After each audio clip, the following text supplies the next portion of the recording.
Muy buenas tardes, amados hermanos. Dios bendiga a su pueblo más y más cada día.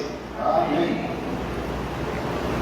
Bienvenidos a nuestro estudio Cristianismo de la Vida Diaria y estamos en nuestra lección El gozo del cristianismo. La semana pasada dijimos que el gozo en el cristianismo está basado en varias cosas, se fundamenta, se alimenta de varias cosas. ¿Qué cosas decíamos la semana pasada que nos proveen gozo en el cristianismo? ¿O qué concepto y su práctica nos provee gozo? A ver, esto es una lección, una clase, por lo tanto tomamos notas, repasamos y vamos a clase. Recuerden una cosa importante, note, volvió la escuela pública. Si usted le hace ver a su hijo que no es importante repasar ni tomar notas, él irá a la escuela pública y hará lo mismo. Porque recuerde que al mismo tiempo que la maestra le está diciendo que esta es la escuela más importante, y si él ve que usted no le da importancia, él dice, si la más importante no requiere es que uno sea aplicado, pues la otra que es menos importante, ¿para qué? Entonces tiene efectos prácticos el que podamos dar un ejemplo a nuestros hijos espiritual y en todo ámbito de que todo lo que hagamos, y sobre todo para el Señor, debemos hacerlo para darle gloria, debemos hacerlo para cumplir con Él, es para Él. A ver, ¿en qué tenemos comunión? ¿En qué tenemos gozo? Pues ya lo dije, me traicionó el subconsciente. En la comunión, hermanos. ¿Y dónde nace la comunión? ¿Dónde inicia la comunión? En el momento que obedecemos el Evangelio, entramos en comunión con Dios, pero Dios también nos agrega a la iglesia.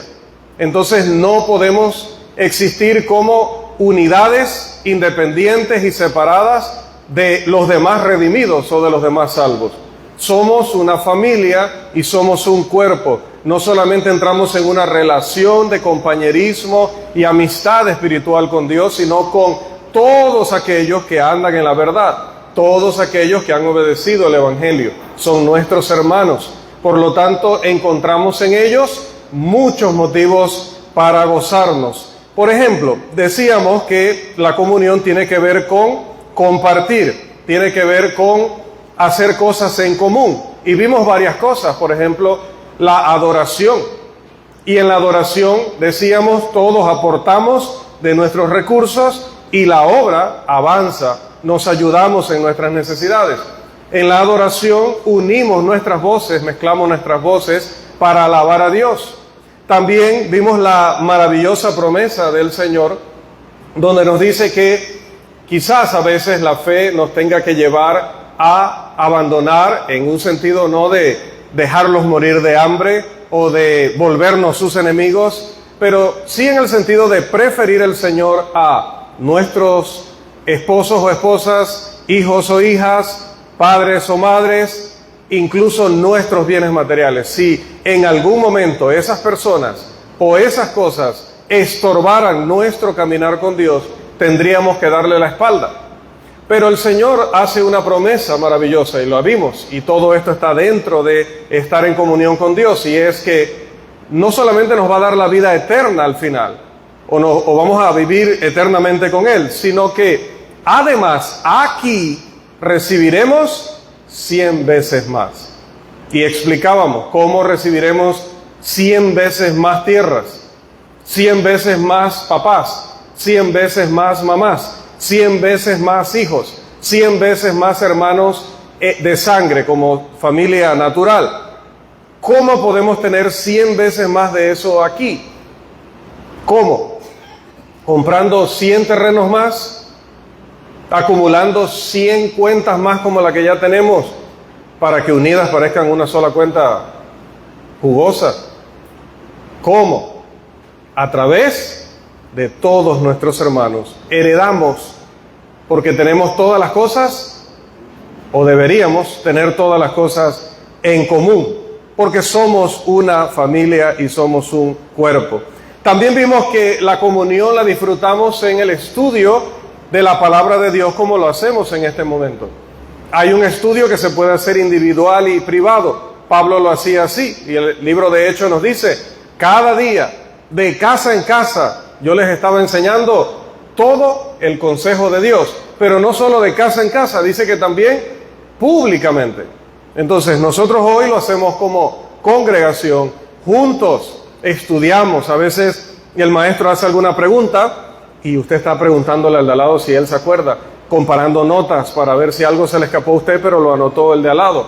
Aquí sí se vale copiarse, aquí no es inmoral, a menos que se le haga la salvedad primero de que no.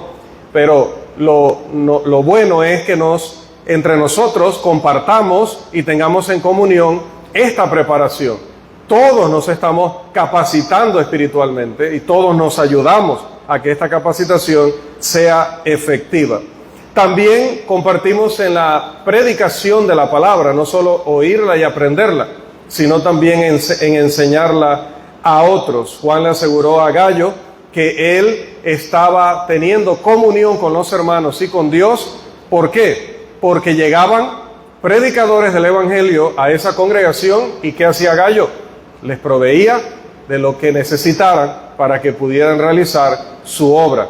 Y explicábamos, cuando hacemos eso, nosotros estamos siendo partícipes de ese trabajo. Por eso siempre le decimos a las hermanas, si una hermana se tiene que quedar aquí en el edificio para preparar los alimentos, mientras vamos a evangelizar, esa hermana está evangelizando igual que todos los que salimos al campo, a pesar de que está en la cocina. Porque si ella no estuviera en la cocina, dificultaría probablemente nuestro trabajo en el campo. Para hacer posible el evangelismo, esa hermana hace esa colaboración. Y así, cada uno de nosotros, no necesariamente dando una super exposición o dominando uno de los folletos de evangelismo, pero quizás leyendo, pero quizás siendo una persona que refleje esa confianza que nos permita que nos abran las puertas. Hay muchas maneras de ser partícipes, de compartir juntos en el trabajo de la predicación de la palabra. Ahora, continuando con nuestra lección, hay otra manera en la que también tenemos comunión o amistad espiritual o compañerismo en la iglesia. Los hermanos, los que hemos obedecido el Evangelio, proveemos para las necesidades de otros. Y esto es tener comunión. Vamos a Romanos, por favor, capítulo 12, versículo 13. Ya hemos pasado por allí en la predicación que se hizo de esta sección bíblica, pero vamos a recordar. Romanos 12, 13, por favor. ¿Cuál es otra manera de mostrar comunión en el cuerpo de Cristo? Compartiendo para las necesidades de los santos, practicando la hospitalidad. De esa manera, mire, hay muchas formas y avenidas que el cristiano debe explorar y explotar. ¿Sí? Debo buscar maneras de tener de mostrar ese compañerismo, esa amistad espiritual, y una vez las identifico, debo explotarlas, debo usarlas una y otra vez para fortalecer ese vínculo que debe haber entre nosotros. Pablo dice en Efesios y también en Colosenses que este templo espiritual, que es la iglesia del Señor, es como ese cuerpo que a través de las coyunturas, a través de los músculos, tiene esa cohesión, tiene esa unidad, tiene esa fortaleza en una sola unidad. Eso es posible gracias a estar constantemente buscando maneras de fortalecer nuestra comunión. Una de ellas es proveer para los necesitados, compartir con otros. Por eso, cuando damos gracias por los alimentos, siempre decimos, Señor, incluso danos suficiente para poder no solamente tener el pan de cada día, como dice la oración modelo de Mateo 6, sino para también compartir con otros en sus necesidades. De hecho, Pablo, en 2 de Corintios, capítulo 8, versículo 4, vamos allá por favor, 2 de Corintios, capítulo 8, versículo 4, dice que los corintios habían tenido comunión con los hermanos que estaban pasando una gran necesidad, razón por la cual varias iglesias de varias provincias se habían unido para socorrerles, enviándoles alivio, ayuda. ¿Cómo le llamó Pablo a esa acción de los macedonios, a esa acción de los corintios y demás congregaciones? Segunda de Corintios 8:4, por favor. Pidiéndonos con muchos ruegos que les concediésemos el privilegio de participar en este servicio para los santos. Mire que dice para participar, para ser parte. Están enviando las iglesias de Macedonia, la iglesia de Filipos, la iglesia de Derbe, la iglesia de Tesalónica. Están enviando las iglesias de Asia Menor. Poniendo un ejemplo, está enviando Éfeso, está enviando Tiatira, está enviando Pérgamo, y Corinto dice, yo quiero participar. Y Macedonia, que probablemente no había sido tomada en cuenta por la profunda pobreza que había en esa región, dicen, nosotros también queremos participar. ¿Y qué era esto de unirse todos para ayudar a alguien en necesidad? ¿Cómo le llama aquí? Dice que era un privilegio. Servir a los santos con esta contribución era un privilegio y sigue siendo un privilegio. No es una carga que usted nos diga, hermano, no tengo, o tengo esta necesidad y necesito ayuda. Eso no es llevar una carga a sus hermanos. Eso es hacerlos partícipes juntamente con usted de esa situación para que ellos puedan aportar y de esa manera tengan bendición. Cuando usted no me comparte su necesidad, me está robando una oportunidad de ser bendecido. No me robe oportunidades de ser bendecido. Dígame si hay algo en que le puedo ayudar. De la misma forma, yo me acercaré a usted para darle esa misma oportunidad. Es un privilegio servir a los santos en sus necesidades. Esta contribución generosa de los hermanos en el griego original es koinonías. ¿Y qué es koinonías? Que lo sabemos muy bien. Es comunión.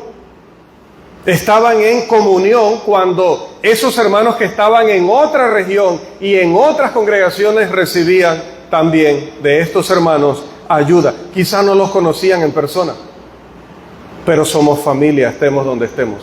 Por lo tanto, ellos querían ser parte de esta acción de proveer. Y no solamente para los hermanos, sino también para todos. Vamos al capítulo 9 ahora y vamos a leer por favor los versículos 12 al 14. Segunda de Corintios 9, 12 al 14, por favor. Porque la administración de este servicio no solamente suple lo que a los santos falta, sino que también abunda en muchas acciones de gracias a Dios, pues por la experiencia de esta administración glorifican a Dios por la obediencia que profesáis al Evangelio de Cristo y por la liberalidad de vuestra contribución para ellos y para todos. Asimismo, en la oración de ellos por vosotros, a quienes aman a causa de la superabundante gracia de Dios en vosotros. Gracias a Dios por su don inefable. Amén. Bien, varias cositas interesantes aquí. Primero, ministración de este servicio. Otra vez sigue enfatizando que somos siervos los unos de los otros. Aquí no está hablando de un servicio directo a Dios. Es un servicio que le doy a mis hermanos, mediante el cual también, obviamente, estoy sirviendo a Dios. Pero note que esta administración dice no solo ayuda a que los santos ya no les falte lo que les faltaba, sino que ¿qué provoca? ¿Qué provoca? Versículo 12. ¿Qué provoca? Pero el primer término calificativo que está allí. Muchas acciones de gracia. Entonces note, le decía, si usted tiene una necesidad, deje eso de la pena, deje eso de ponerse a pensar negativamente, o sea, hable. Lo más que puedo decirle es que yo estoy peor que usted, entonces que los dos juntos busquemos al hermano Pablo para que nos ayude. Eso yo lo puedo hacer. Quizás yo no le puedo ayudar, pero sé dónde podemos encontrar. Ahora, el hermano Pablo es un ejemplo loco de esos que pongo, ¿verdad? Ahora, volviendo. les decía, no me niegue la oportunidad de ser bendecido. Porque si usted tiene una necesidad, yo le puedo ministrar, yo tengo bendición. Pero además, si usted no me lo comparte y yo no le ayudo, ¿qué se estorba y se evita si no hay ese flujo? ¿Qué se evita? ¿Qué se estorba? Que haya acciones de gracias a Dios. Cuando entonces usted me da la oportunidad de proveerle, ¿qué es lo primero que usted hace si es un buen cristiano? Gracias, Dios. Gracias. A través de mi hermano he recibido una respuesta de ti. Porque eso no se lo está enviando el diablo, hermanos. Ni eso está llegando así por el Big Bang ese que dicen los ateos. No, eso llega porque, ¿qué dice más abajo el texto? Porque los que están ministrando saben que al ministrar, ¿qué hacen? Glorifican a Dios. Entonces también deme la oportunidad de glorificar a Dios y mostrar ¿qué? Mostrar obediencia ¿a qué? Al Evangelio. Sí, obediencia al Evangelio no es solamente oír de la muerte, sepultura y resurrección y ascensión y entronización de Cristo y luego entrar al agua arrepentido para el perdón de pecados, confesando su nombre, sino que la obediencia al Evangelio tiene que ver con todo lo que la ley de Cristo pide de cada uno de nosotros. El Evangelio es todo. Note que los Gálatas ya estaban convertidos, pero les advierte Pablo diciendo que si alguien venía hablándoles de agregar a la ley de Cristo otros requisitos, ¿qué estaban haciendo? Estaban pervirtiendo ¿qué? El Evangelio de Cristo. El Evangelio. Entonces, el Evangelio, claro, en ciertos contextos se refiere específicamente a hablarle a alguien acerca de las condiciones de salvación, explicándole previamente lo que es su condición de pecado y la respuesta que hay en lo que hizo Cristo. Pero también el Evangelio abarca todo nuestro deber y vida cristiana, y parte de eso es proveer a los hermanos. Y luego habla de liberalidad. ¿Qué es liberalidad? ¿Qué es liberalidad? Hermanos, este texto nos dice que debemos ser liberales. Es bueno eso, hermana Ashley, que seamos liberales. Siempre. No sé, dice ahí que debemos ser liberales. ¿Está bien eso, hermano Misael? Que seamos liberales. ¿Está bien eso? Esos hermanos de Santiago son bien liberales. Son muy liberales. ¿Usted se imagina así una presentación allá en Sofre? Llegaron los hermanos liberales de Santiago. Ok, el término aquí no se utiliza en el sentido de libertinaje, ni se utiliza en el sentido de apartarse de la verdad, sino en nuestra contribución. Es lo mismo que hablar de el dador alegre, que ya mencionó en el contexto. El dador alegre da sin sentirse triste. Él es generoso, amplio, abierto para dar. No está midiendo, calculando, dando el mínimo. No, es liberal en el sentido de contribuir de manera abierta, con alegría. Así que cuidado, ¿verdad? Esto está quedando grabado, tanto lo que se dijo como la aclaración. Liberalidad en cuanto a generosidad, pues póngale ese sinónimo, generosidad, ser alguien de esa mano suelta, dispuesta a ayudar.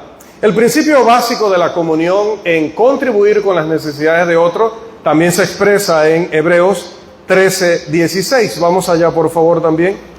Hebreos 13, versículo 16. En este capítulo, como bien se titula allí, se habla acerca de los deberes cristianos. ¿Y qué se dice en el 16 que es uno de ellos? Y de hacer bien y de la ayuda mutua no os olvidéis, porque de tales sacrificios se agrada a Dios. ¿Qué le parece? Hacer el bien y ayudarse unos a otros. La palabra ayuda mutua, ¿sabe cuál es en el original? Koinonías. Koinonías. Ayudarse, compartir. Así se traduce en la versión Dios habla hoy, Nueva Biblia Viviente, Nueva Versión Internacional y Reina Valera, la versión de 2015. Esta simplemente significa que cuando compartimos nuestras bendiciones espirituales para hacer el bien a los necesitados, Dios recibe esto con agrado, como cuando en tiempos antiguos se quemaba un sacrificio, subía ese humo, esa llama de fuego también, y dice que Dios recibía eso con olor grato. Recuerde que Primera de Pedro 2:9 nos dice que somos una nación escogida de sacerdotes. Y estos sacerdotes tienen que estar ofreciendo a Dios, al igual que en el Antiguo Testamento, continuamente sacrificios. Pero ya no vamos a sacrificar ovejas, ni toros, etc. ¿Qué vamos a sacrificar ahora? Vamos a ofrecer, por ejemplo, en este contexto, versículo 15 dice, frutos de labios que alabanza a Dios, frutos de labios que confiesan su nombre. Pero luego allí mismo dice en el 16, otra manera de colocar en el altar un sacrificio es cuando nos ayudamos los unos a los otros, porque también debe ser en ambas direcciones. Debe ser en ambas direcciones. Cuando solo yo recibo, estoy violando un principio bíblico fundamental que aprendió el apóstol Pablo de Jesús y que lo mencionó en ese texto que registra Lucas en Hechos capítulo 20, versículo 35. ¿Alguien se lo sabe así de memoria? Solo con el texto, Hechos 20, 35. Él se acordó de una frase que enseñó Jesús, pero que los otros apóstoles nunca escribieron de ella. Recuerden lo que el Señor Jesús dijo, más bienaventurado es dar que recibir. Y como enfatizo siempre, hermanos, si todos al mismo tiempo nos propusiéramos cumplir con eso, nadie se quedaría sin nada. Porque yo estoy preocupado por darte a ti, pero tú estás preocupado por darme a mí, y así todos y cada uno. Entonces pasaría lo de Jerusalén, y no había entre ellos ningún necesitado.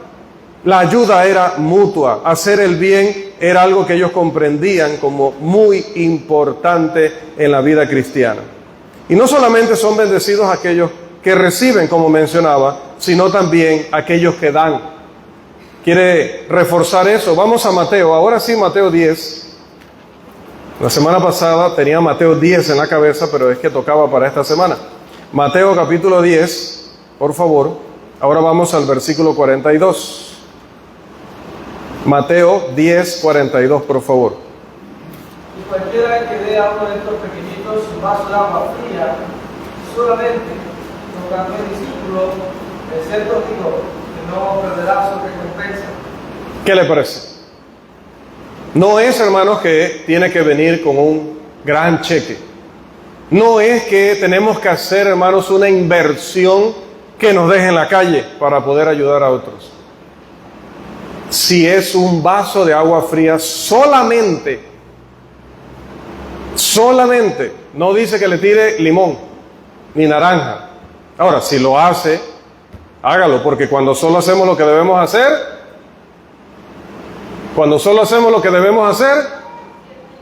siervos inútiles somos, entonces échenle limón. Pero, si solamente le diera agua, porque es un discípulo de Cristo, ¿qué promete el Señor? Os digo que no perderá su recompensa. Entonces, más bienaventurado, más dichoso es dar que recibir, porque aquí la promesa no es para el que se bebe el vaso de agua. Él se beberá un vaso de agua fría solamente. Pero ¿cómo Dios me va a bendecir a mí? Le aseguro que va a ser algo mucho más grande, mucho mejor que un vaso de agua fría solamente. Amén. Amén. Incluso la más pequeña de las obras, hermanos, o que los hombres consideren la más pequeña, es aceptada y bendecida por el Padre Celestial. Primera de Corintios, por favor, 15:58. ¿Qué dice? Primera de Corintios 15:58. Esto es lo que nos anima. Así que, hermanos míos, amados, estad firmes y constantes, creciendo en la obra del Señor siempre, sabiendo que vuestro trabajo en el Señor no es en vano. No es en vano. Nada de lo que hagamos para el Señor y para nuestros hermanos será olvidado por el Señor. Hermano Carlos Concepción.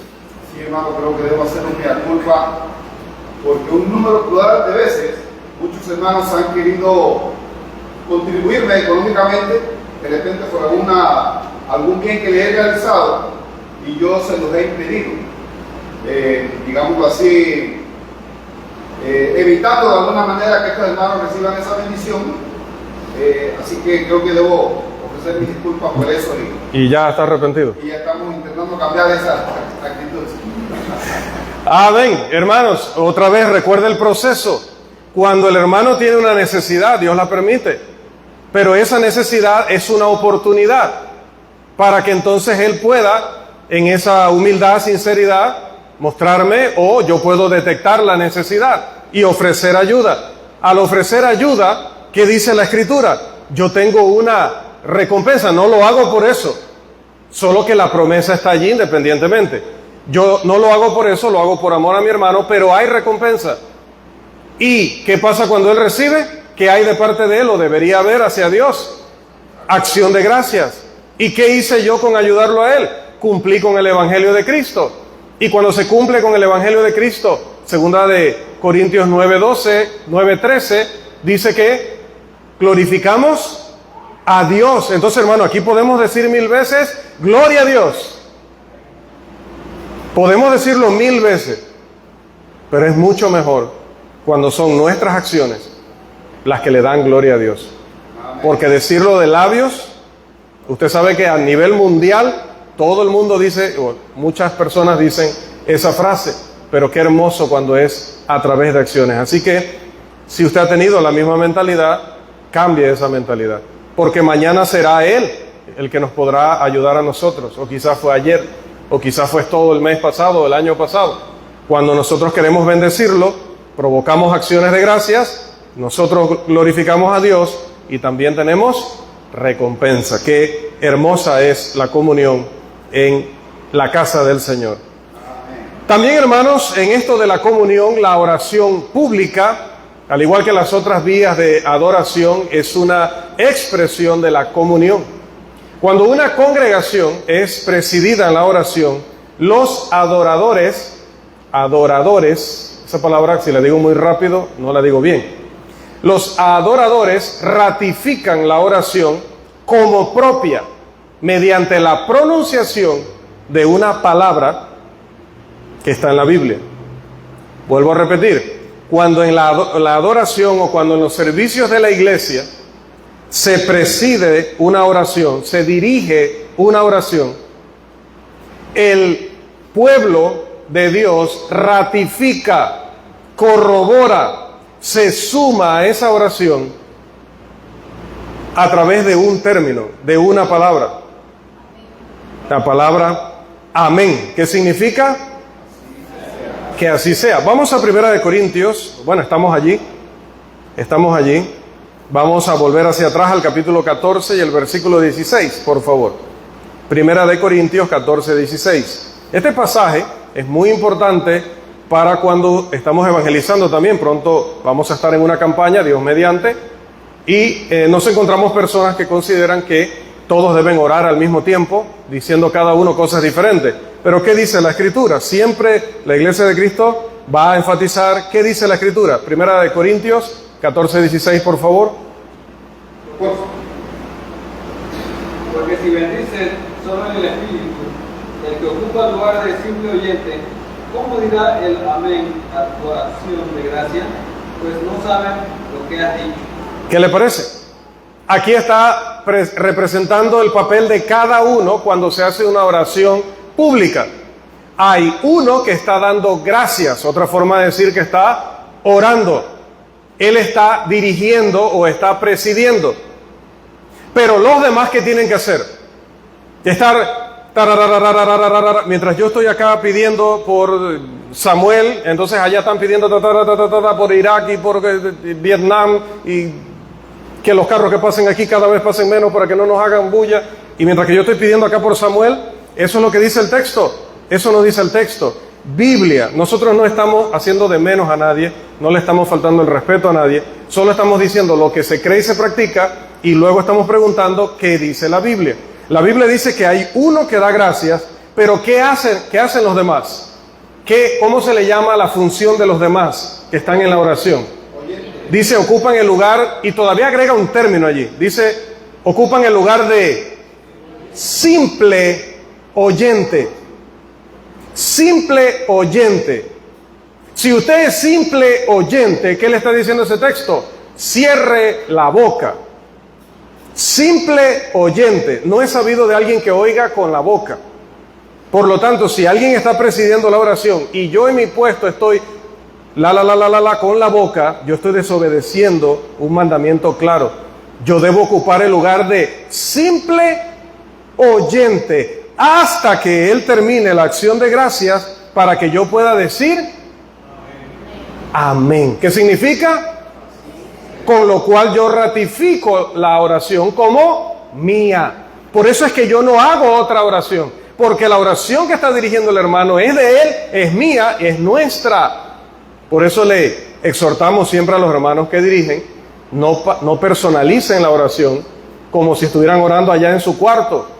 Padre, te pido que nos bendigas, porque tú estás pidiendo por todos. Como estás representando a todos, usa el plural, porque me tienes que incluir. Estoy juntamente contigo pidiéndole al Señor. Por eso cuando terminas, yo digo lo que dice aquí, que es lo único para lo que yo tengo que abrir la boca. Dice, ¿cómo dirá amén a tu acción de gracias? Y lo primero que dice es que debe entender mi oración. Pero ese es temas que ya hemos tratado acá, ¿verdad? Bien, entonces, otra cosa, amén, hermanos, no es solo una palabra de cierre a la oración en un sentido mecánico, en un sentido ritual.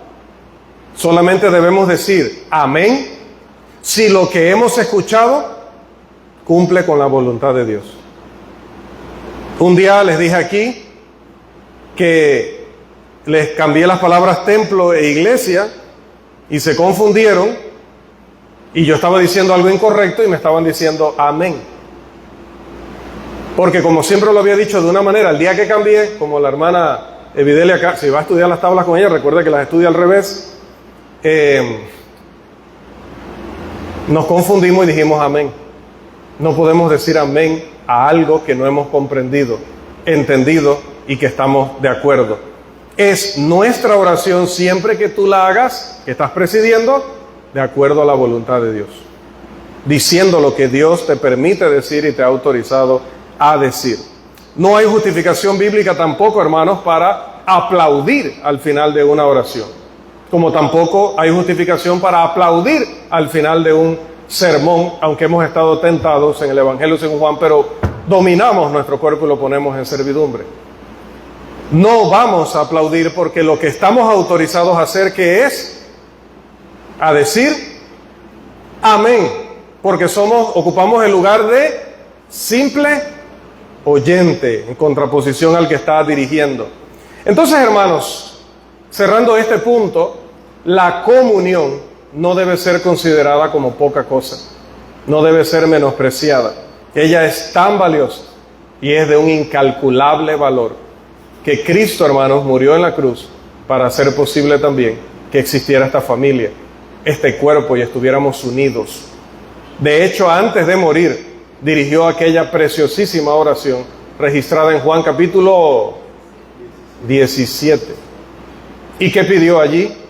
Que todos fuéramos uno, que estuviéramos en comunión. Entonces es sumamente importante que seamos doblemente cuidadosos en no perturbar la comunión con ninguna práctica y con ninguna creencia que violente la doctrina del Señor. Porque ya decía, si alguien está cantando algo que no es bíblico, pues me abstendría de cantarlo. Si alguien hace una oración y en esa oración ha dicho algo que no es bíblico, me abstendría de decir amén. Si alguien ha predicado un sermón y no ha sido bíblico en la predicación de su sermón, tengo que hablar con ese hermano, porque no puedo dejar pasar eso como si fuera algo que no importara, porque eso está siendo una amenaza a nuestra comunión. Ya no participamos juntamente con cuando una persona se para aquí y dice en la predicación, hermanos, en realidad es opcional que podamos introducir el instrumento de música en la alabanza a Dios. Si alguien dijera eso en una predicación o en una clase, yo no puedo ser partícipe de eso. Eso tendría que llevar un proceso de corrección porque ya no seríamos uno. Las bellas palabras de un canto nos motivan a conservar el gozoso y precioso vínculo de la comunión en Cristo. Y ustedes recordarán este bello coro, bello y antiguo coro. Cadena de oro es este amor. Nos debe unir aquí y va a heredar el cielo. ¿Quién? Lo va mostrando así. Amén. Pero también, hermanos, no solamente hay gozo en la comunión. Esa parte es muy hermosa, habla acerca del amor, de la alegría, de compartir, de ayudarnos, de cantar juntos, de estudiar la Biblia juntos, de ir a anunciar el Evangelio juntos, de hacer tantas cosas como cuerpo, como familia, pero también, hermanos, el gozo del cristianismo está en la corrección. Y esto puede parecer, cuando mira esa palabra de arriba y mira la de abajo, como que ellas no pueden estar en la misma habitación. ¿Cómo es que si me están corrigiendo, me voy a gozar? ¿O cómo es que voy a tener gozo en la corrección? ¿Cómo es posible eso? La Biblia nos enseña cómo. Ya hemos visto, por ejemplo, con los pasajes de Filipenses, cómo Pablo dice que ha aprendido a contentarse cualquiera que sea su situación, al punto de que estando en la cárcel podía decirle a los hermanos filipenses que él estaba en pleno gozo y exhortarles a ellos que estaban libres, que podían dormir en sus casas, que podían compartir con sus familias, que podían andar en libertad. Regocijaos en el Señor siempre. Otra vez diré, regocijaos. ¿Cómo podía hacer eso? Estar preso y estar gozoso. Que llegara a medianoche en un calabozo metido los pies en el cepo y cantar alabanzas a Dios. Darle gracias a Dios. ¿Cómo podían haber sido intimidados por los principales sacerdotes y salir de allí con amenazas, pero salir gozosos de padecer por causa del nombre? ¿Cómo se puede lograr eso? Bueno, de la misma manera que se puede encontrar gozo en la corrección. ¿Quieres saber cómo? No se pierda el próximo estudio del miércoles, porque el tiempo ha vencido. Que el Señor siga bendiciendo a su maravilloso pueblo.